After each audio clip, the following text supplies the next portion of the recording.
have an idea what the coffee they call this coffee. Kahawa? Yeah, kahawa. So this is the field for here. So this is after it was after drying and after from the farm. As it is a red bean, you have to take out the first shell. After that, you have to wash. After washing, you have to dry. So after drying, it looks like The whole ground is shaking. Now. We need that at home. Yeah, for the coffee every morning. But what about your neighbors? They will understand. Yeah. Yeah, he's the master. Ah, there's a technique. Yeah.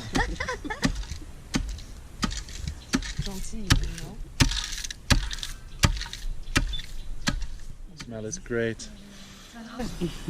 Yeah. C'est fou. Like this. Non, là, c'est bon. Wow. Okay. So now we have little coffee.